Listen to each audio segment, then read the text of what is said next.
right, everybody, we have another example of me being in places on the internet that I really shouldn't ever be and have no reason to be there, but I end up being there, and it's a very interesting thing for me to see these random conversations and these random interactions of people who are in internet spaces that I feel like I shouldn't ever be in. But today we're talking about Splatoon, and more specifically, one of the most ridiculous interactions I've ever seen surrounding Splatoon.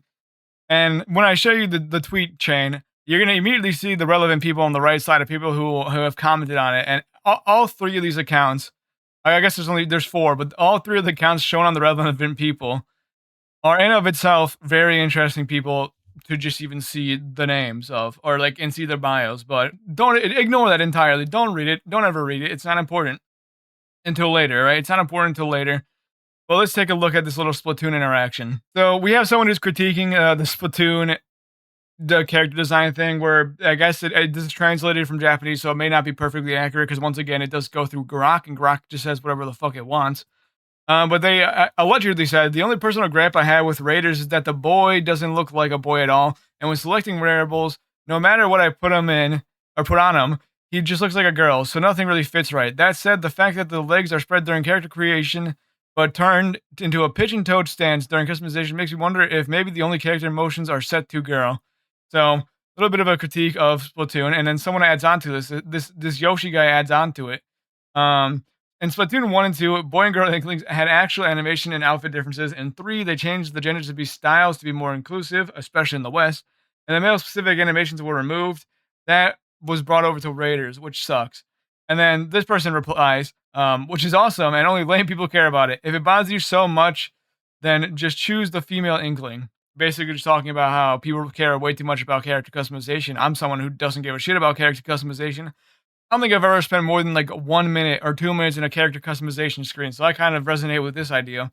And once again, it's like, why are you caring too much about character customization in Splatoon? I guess like that. I mean, looking at the little Fortnite locker they got here, there are kind of a good amount of clothing, but I don't think it's anything like too crazy. But if it's the only personal grab this guy has, then maybe he likes the game. But anyway, whether or not the Splatoon customization is good or not is not the point of what is why I'm showing this Twitter feed or Twitter. I cannot remember what it's called. Thread. That's the right word.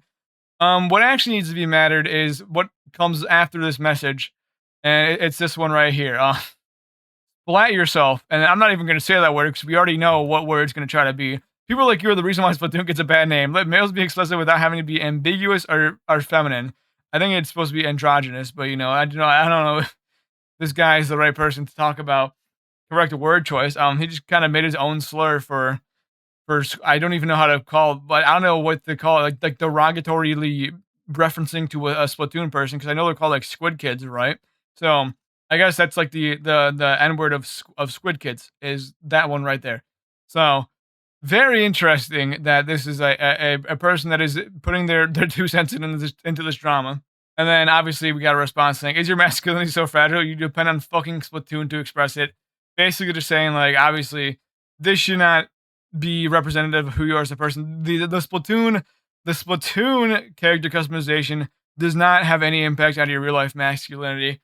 And once again, just an absolutely insane thing to say. Just absolutely unbelievable message. And of course, as I do more often than not, more often than I should, I went to this Swoop Blind guy's account, and it is even better to look at than you would ever expect. Very important piece of information. This guy is 29 years old, almost 30 years old, using Splatoon slurs and caring that much about Splatoon customization that you say splat yourself with someone, not even kill yourself, because I think he knew that would get banned. So instead he goes splat yourself, which I'd assume that's what Splatoon deaths are called in the Splatoon verse. It's called splatting.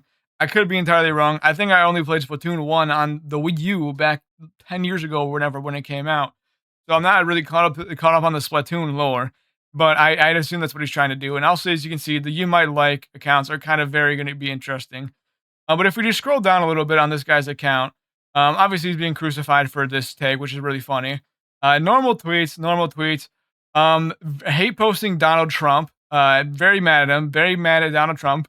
And so you think, oh, maybe this guy, is like a left-wing person just making a funny joke. But then if we scroll down a little bit, no, Not at all, not in any capacity. This guy is a very interesting character, with this other tweet that they're liking. So I really don't know what to make of this person, other than they are someone who exists online on the internet and is there to have fun with everyone involved.